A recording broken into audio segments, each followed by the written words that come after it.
केदारनाथ में हूं। ये रहा केदारनाथ, और तुम्हें जाना है यहां बद्रीनाथ में। हाँ, ये रहा बद्रीनाथ। अब सवाल ये है कि भाई जाओगे कैसे?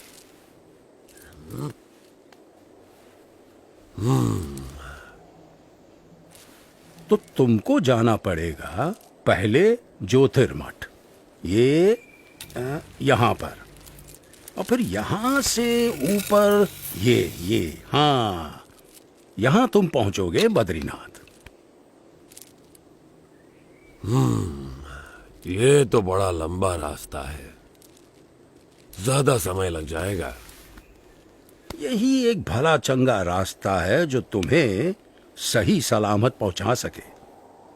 और कहीं इधर उधर भटकने गए तो हमेशा के लिए भटक जाओगे। किसी जंगली जानवर का शिकार हो जाओगे, या भटकते भटकते ही मौत के मुंह में जा गिरोगे। हाँ, फिर तो हम इसी रास्ते से जाएंगे। हाँ भाई, क्या कहना है तुम्हारा? हाँ भाई, जान बचेगी तो ही तो बद्रीनाथ पहुंचेंगे। हाँ?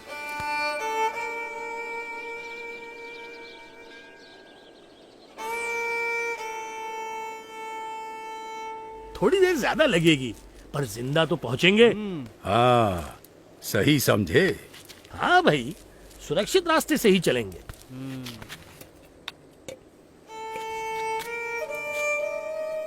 केदारनाथ से सीधे बद्रीनाथ जाना असंभव भी तो नहीं है।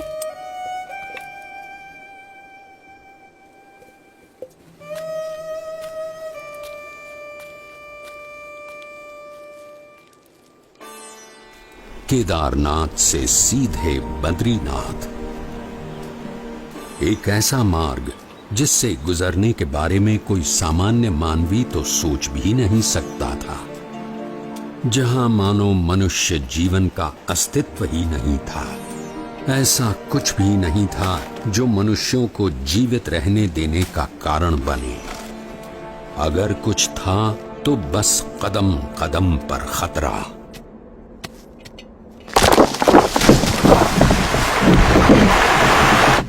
शून्य के नीचे का तापमान जो पानी को पीने के लायक भी नहीं छोड़ता था।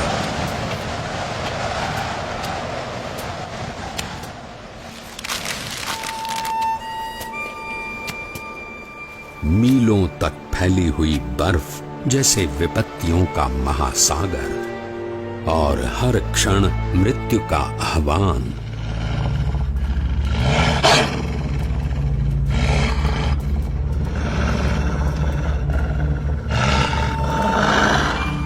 पर केवल 11 वर्ष का एक बालक कृत निश्चयी था अपने ध्येय तक पहुंचने के लिए।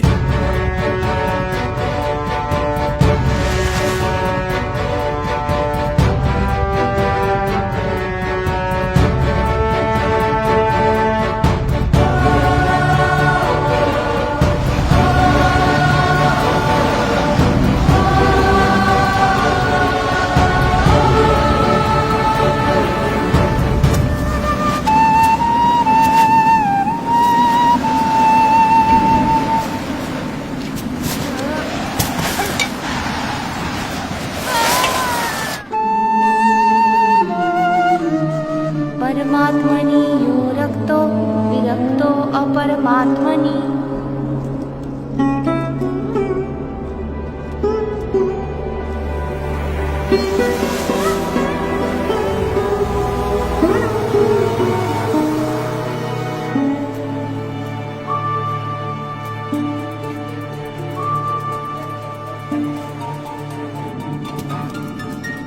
परमात्मनि यो रक्तो विरक्तो अपरमात्मनि।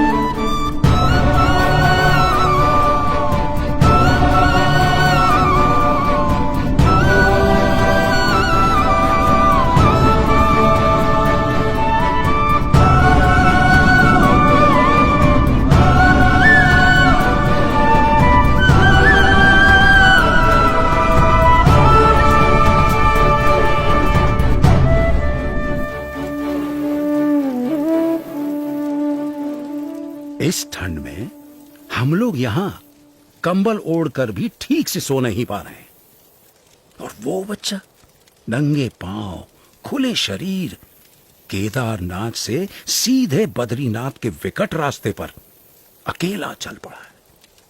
क्या हुआ होगा उसका?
ऐसा क्या था जिसके कारण कोई भी प्रकार की परिस्थिति नीलकंठ वर्णी को रोक सकने में असमर्थ हो जाती थी।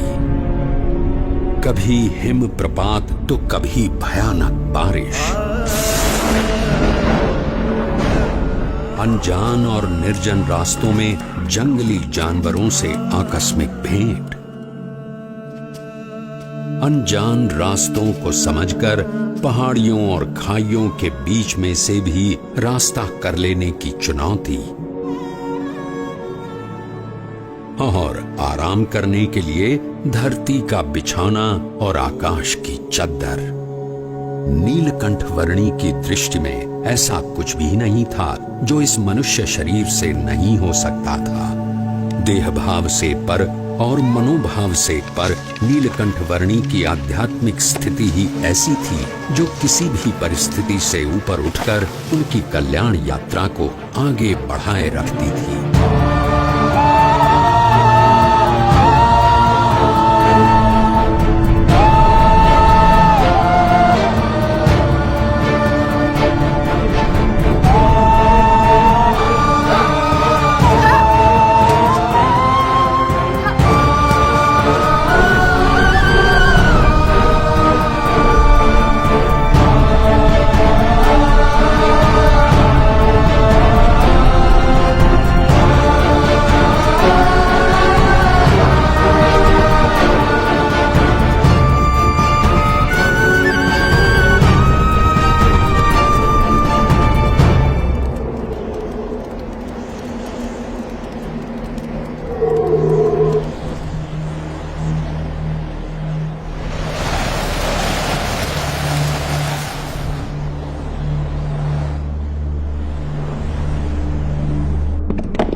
ऐसे विपरीत हालात में भी अपने नियम, धर्म और अपनी भक्ति के नित्य क्रम के साथ कोई भी समझौता न करके भक्ति की प्रणाली की पुष्टि करता हुआ एक ऐसा उदाहरण नीलकंठ वर्णी ने प्रस्थापित कर दिया जो सदा के लिए भक्ति रीति का पोषण करता रहेगा।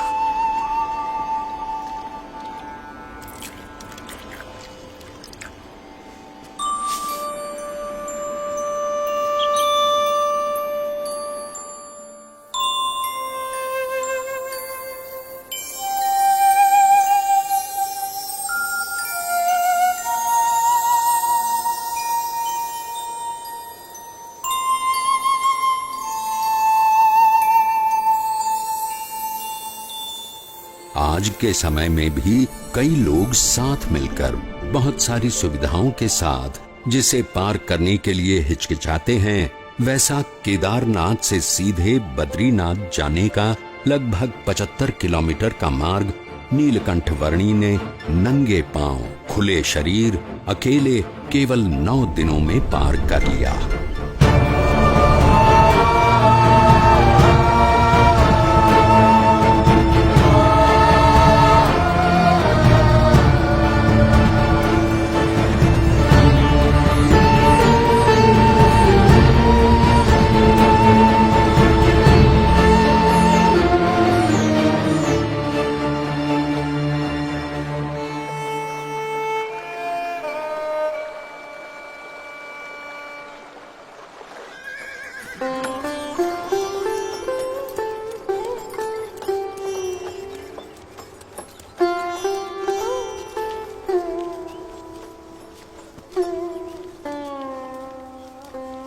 जय बद्रीनाथ विश्वम्भरम, जय बद्रीनाथ विश्वम्भरम, जय बद्रीनाथ विश्वम्भरम, जय बद्रीनाथ। अरे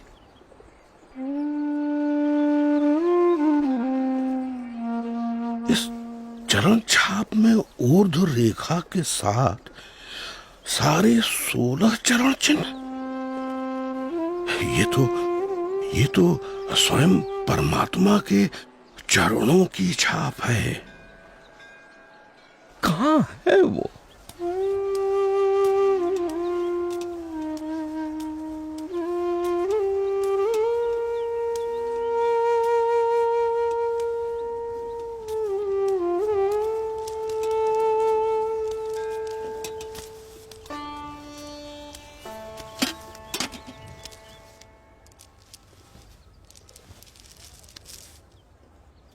प्रणाम। मनुष्य के रूप में आपका दर्शन पाकर आज मेरे आनंद की कोई सीमा नहीं है प्रभु। मेरा रोम रोम हर्षित है प्रभु। कहीं सुना है और शास्त्रों में पढ़ा भी है कि भगवान जब मनुष्य रूप धारण करते हैं तब उन्हें पहचानने का सौभाग्य बहुत भाग्यशाली को ही मिलता है। आज मेरे जन्मों जन्म के भाग्य खुल गए कि आपके प्रत्यक्ष दर्शन हो गए। आपने क्या नाम ग्रहण किया है प्रभु? मेरा नाम है नीलकंठ। नीलकंठ। आप कहां से आए हैं प्रभु? अनेर देश से। ऐसी तो कोई जगह का नाम मुझे याद नहीं प्रभु। मेरी समझ में आए उस तरह से बताइए। कहां से यात्रा आरंभ की, किन किन तीर्थ स्थानों को अपनी उपस्थिति से पावन किया, कहां ठहरे? मैंने आषाढ़ मास में अयोध्या से सरयू पार की और अमरापुर आया। हिंडोला के दिन नारद वन में बिताए और पवित्र एकादशी हरिद्वार में की। तपोवन में जन्माष्टमी का उत्सव मनाया। लक्ष्मण झूला के पास लक्ष्मण मंदिर में उपवीत परिवर्तन किया। गणेश चतुर्थी श्रीनगर में, ऋषि पंचमी उद्धव वन में और जल झिलनी एकादशी एवं वामन द्वादशी गुप्त काशी में की। त्रियुगी नारायण में पूर्णिमा करके श्राद्ध पक्ष मैंने गुप्त प्रयाग और केदारनाथ में बिताया और नवरात्रि के आरंभ में केदारनाथ से चलकर पहाड़ों को पार करके आज नवरात्रि के 9वें दिन यहाँ बद्रीनाथ आया हूँ। और आपका भाव है, इसीलिए दीपोत्सव और अन्नकूट उत्सव यही आपके साथ मनाऊंगा। अवश्य प्रभु।